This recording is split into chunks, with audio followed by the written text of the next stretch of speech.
Hi there, welcome to Prosper, a course in financial well-being. My name is Adrian Nathaniel.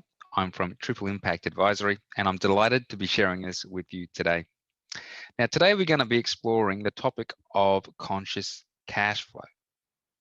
Now, more than just budgeting, conscious cash flow is about becoming aware of the bigger picture.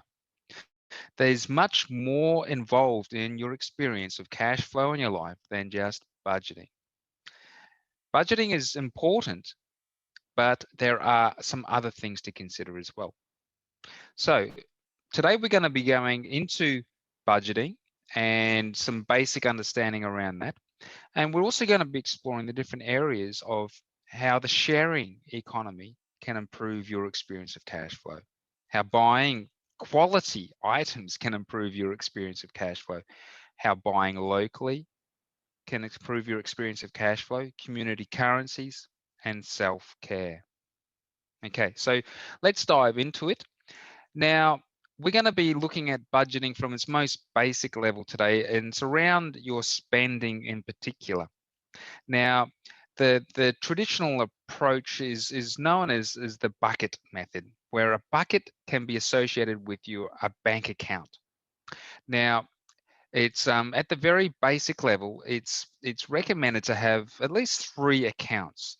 One for your daily or weekly expenses, one for your medium-term expenses, which include things like electricity, car rego, car servicing, rates, and then one for your long-term expenses, for holidays, for emergency fund, saving for a home deposit, investing or retirement.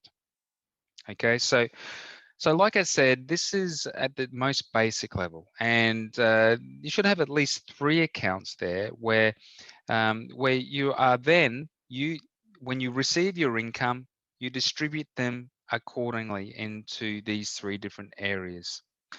Now, I will go deeper into your budgeting and paying yourself first in a different module. But as far as spending goes and regarding your living expenses, this is the most fundamental approach that is recommended. Three basic accounts for daily, weekly, medium term, long term. Okay. Now, there are some great tools that are around these days around to help you manage your money. Okay, gone are the days of where you're manually inputting data into spreadsheets from your bank accounts. There are tools that now allow you to sync with your bank accounts, just like accounting software for businesses, where you can sync your personal accounts and track your spending in different areas. Now, there's different levels of the usability and user friendliness with these different apps. Money Brilliant has been around for quite a few years, and it's a paid service now. It has some of the best features where it syncs with your bank accounts, with your different super funds or investment accounts, and you can. It's this one place where you can track everything, and also you can set goals for yourself and spending goals, and you can set alerts where you can be notified of that as well. But like I said, it's a paid account. It's around $9 a month, and there's different levels with different features that you can access as well. Pocketbook is free. It doesn't have as many features as Money Brilliant, but it's pretty good, and so it's worth checking that out as well. Whereas We Money is the new one on the scene, the new kid on the block here. It's got most of the features that Money Brilliant has, except it's free. Okay, so it's got it syncs with the different accounts, with the super funds, with investing. It's got ways to set goals and then to be notified. So it's a pretty good one, and it's worth checking out. Splitwise is a great tool if you're living in a co-sharing, cohabiting scenario where you've got different bills that come in and you can split your spending, your bills, and accordingly. So check that one out if you're sharing bills with people. And Quit That is a great app if you're wanting to really, if you need help with your spending and to stop spending on different things. It's a great one to track your spending and to get help quitting some of your spending habits. Um, Shop Back. This is a great tool where it's essentially where you shop through different retailers through this app. They'll give you cash back into your account. So it's a great tool to improve your cash flow. Okay, so some of these different types of it's about thinking outside the square and making your dollar go further. Um, the and the thing here is whether or not Shopback has the retailers that you like to spend money with, because there's also one thing that I really do believe in as well is buying ethically, and by aligning with your values, that can also support your experience with cash flow as well. So, but it's if you are going to shop with different retailers that you know of that are on that app, get cash back into your account. It's a great way to help with cash flow. Now, another area that I'd like to talk about, in addition to budgeting and looking at your spending expenses, is the sharing economy. Why do we all need to own so much stuff? You know, various reports indicate that the average Australian home size has grown from 150 square meters to over 230 square meters. We consume twice as much as we did 50 years ago, and the average drill is used just for 15 minutes in its lifetime. Now, digital technologies are increasingly facilitating innovative and resource conscious ways of bringing people together. From tool libraries to clothes and car sharing to peer to peer lending, these platforms are redefining traditional forms of ownership and establishing a strong affinity with the idea of shared access to goods and knowledge. So, and this is actually reminiscent of the ways that Indigenous cultures interact. So, by sharing our resources, we all have more, while simultaneously reducing the social and environmental impact of traditional consumerism. So, before buying your next outfit or garden equipment, see if someone in your neighborhood is happy to share. Now, there are some great apps, great platforms out there, and here are some here that you can check out. Clothes sharing app, tool libraries. This QR code will give you a link to a map of your nearest tool library. Crop swapping, if you're growing veggies, you know, this is a platform that gives you an idea of who's growing what in your neighborhood so you can share or swap. Um, then there is other platforms like space or storage apps. So like if you've got any spare space in your property or your home, um, why don't you rent it out? Okay, so there's different ways that these sharing economy platforms are helping you to bring in more income or to help you save on your expenses. Check them out. Now, of course, there's another one here. Buying quality is an important aspect to cash flow.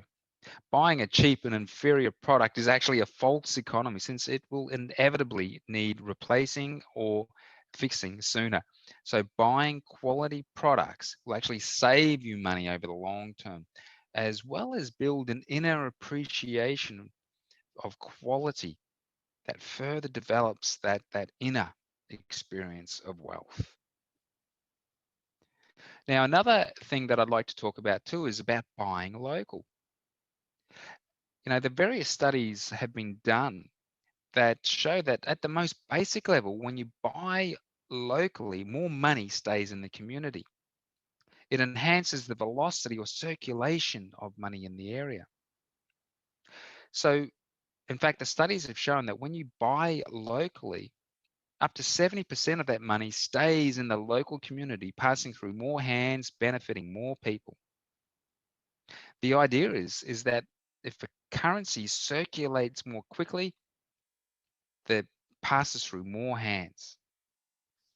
So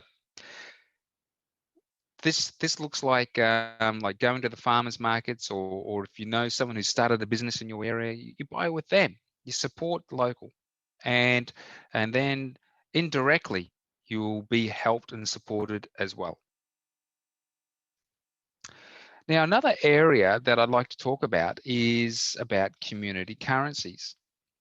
Now, this is not cryptocurrencies that I'm talking about here. Community currencies have been around for a long time.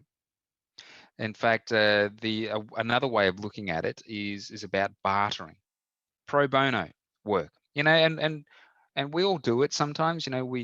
Um, we know someone that might be a painter or a plumber, or they might do something, and we have a certain gift that we can share, and so we swap. We do a swap. Um, what community currencies do is that they assign a certain value to that, so that instead of just swapping with one person doing, a one-on-one, you can actually start to create a currency around this and swap within a community. Okay. Now, this is actually arose out of the Great Depression back in the late 1920s, where back then there was they didn't the governments didn't quite have the resources they have now to alleviate the fear. Because what happens when times are tough? A feeling of scarcity usually arises, and people naturally stop spending. And this is when community currencies start to shine. So community currency known as the Swiss WIR started to develop, and essentially it was B2B, business to business, a bit like Bartercard locally, where businesses were able to continue exchanging value with each other, even though there was people not spending as much money. So what that did is ultimately continued to facilitate the experience of prosperity in a community. So from Bartercard to time banking to Bristol pound, there's community currencies are all around the world, and like I said, they are different to cryptocurrencies. I'm not talking about cryptocurrencies.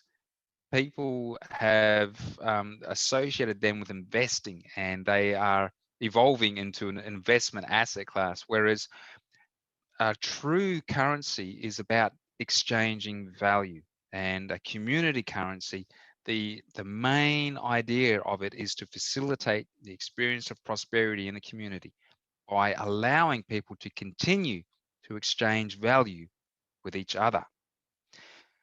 Now, there are different types of community currencies all around the world. Time banking is essentially associating your time with a unit, okay, and swapping time for each other. So an hour of your time for an hour of my time, okay. And this is great for some people. However, some people it might be a little bit um, uh, unfair for some people, like the where people may have studied for years to gain their experience. They may have spent tens of thousands of dollars on student fees to get their degrees and their qualifications, and to swap an hour of time for that with an hour of time for someone just doing some weeding in your garden or something. It doesn't seem quite fair in a way. And this is where other community currencies have developed, like Bartercard, where they attribute a dollar for dollar basis. Okay, so $1 is equal to $1 of the community currency, and the same can be found in the Bristol pound. This is one that has become quite popular and well known in the UK. Now, if you're wanting to connect with different community currencies, there is an exchange called the Community Exchange System, and it'll let you know of the one near you that you can connect with to sign up, become a member, and to exchange value with other people in the community. Now, the thing to consider here is the active circulation of money that brings prosperity, whereas depressions and recessions are caused by the fearful hoarding of money.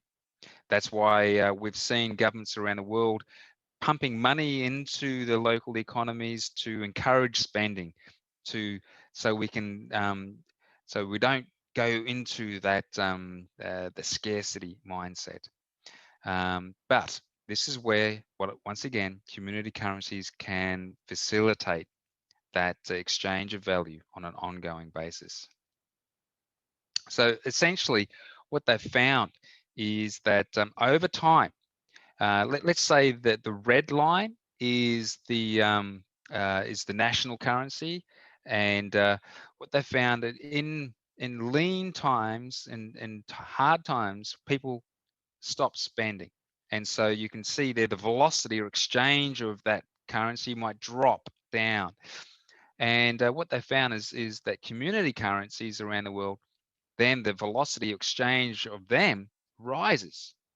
And so they oscillate like this and they help each other. And they're also known as complementary currencies because they're not meant to replace a certain currency. They're just there to complement and to create that balance and that experience of prosperity. So here's some QR codes where you can find your local community currency, and you can check it out, see if it's for you. And once again, if you are wanting to connect with me or with our community of intentional financial community, then feel free to check out these links here. And or if you want to have a chat with me further, here's my email address, adrian@tripleimpact.com.au, and my phone number. Today, it's just about giving you some high-level insights into some of these different areas around cash flow. I'm going to dive deeper into each one of these different areas over time as well. So hope you enjoyed. Hope you got some food for thought there. Take care. Much love and prosperity to all.